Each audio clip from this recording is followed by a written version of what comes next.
যে সমস্ত নারী এই চারটা কাজ করবে, এই চারটা কাজের গ্যারান্টি দিবে, তাদেরকে জান্নাতের 8টা দরজার গ্যারান্টি দেয়া হবে। কি চারটা কাজ? 1 নাম্বার, আল মারআতু ইযা সাল্লাত খামসাহা, যে নারী 5 ওয়াক্ত নামাজ পড়ে। কি করে?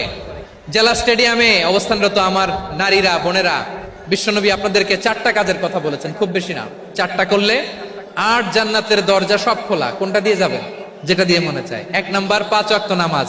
আমার বোনেরা জোহরের নামাজ পড়তে পড়তে এটা আসরে নিয়ে যায়, আসর পড়তে পড়তে এটা মাগরিবে নিয়ে যায়। এরকম আসরা নাই, লালমনিরহাটে হয়তো নাই। আমার বোনেরা এটা করবেন না। ইন্নাস সালাতা কানাত আলাল মুমিনিনা কিতাবাম মাওকুতা, সময় মতো পড়বেন। সামাত শাহরা, রমাদানের রোজাগুলো রাখবেন। হাফিজাত ফুরুজাহা, যে নারী তার চরিত্রকে হেফাজত করে, তার প্রাইভেট হেফাজত করে, তার লজ্জাস্থান হেফাজত করে। ও মায়েরা, আপনার এই গর্ভ যে কত দামি আপনি জানেন না।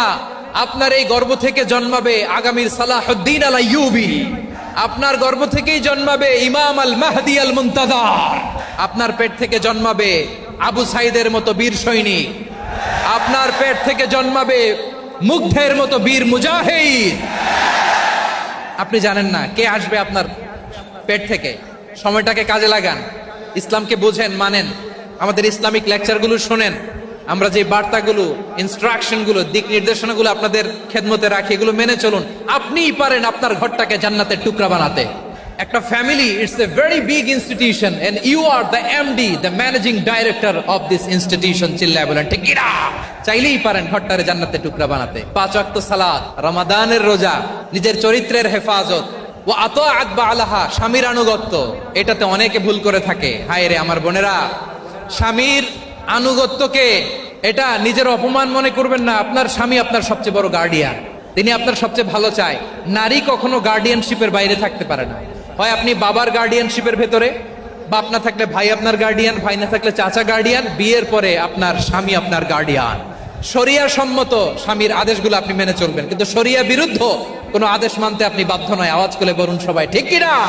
এই 4টা কাজ যদি কোনো নারী করে, বিষ্ণুই বলেন জান্নাতের 8টা দরজা খোলা। তোমার যেটা দিয়ে মনে চায় সেটা দিয়ে জান্নাতে তুমি এন্ট্রি নিতে পারবা। আমরা এখানে লালমনিরহাটের সোহরাওয়ার্দী ময়দানে আজকে যেমন একত্রিত হতে পারলাম, আল্লাহর জান্নাতেও যেন একত্রিত হতে পারে। আল্লাহ তুমি তৌফিক দান করো। আল্লাহ আমার এই কলিজার টুকরা যুবক ভাইদেরকে তুমি ওমরে ফারুকের মতো কবুল করো। জেলা স্টেডিয়ামে অবস্থানরত আমার মা বোনদেরকে তুমি ফাতেমার মতো, খাদিজার মতো কবুল করো। আমাদের কলিজার টুকরা সন্তানদেরকে তুমি সালাহুদ্দিন আল আইয়ুবীর মতো কবুল করো। এই যে ইসলামিক সোসাইটি লালমনিরহাটকে আল্লাহ তুমি কবুল করো। আল্লাহ যে কথাগুলো বললাম এগুলো প্রথমে আমাকে, আমার সব ভাইদেরকে আমল করার তৌফিক দান করো।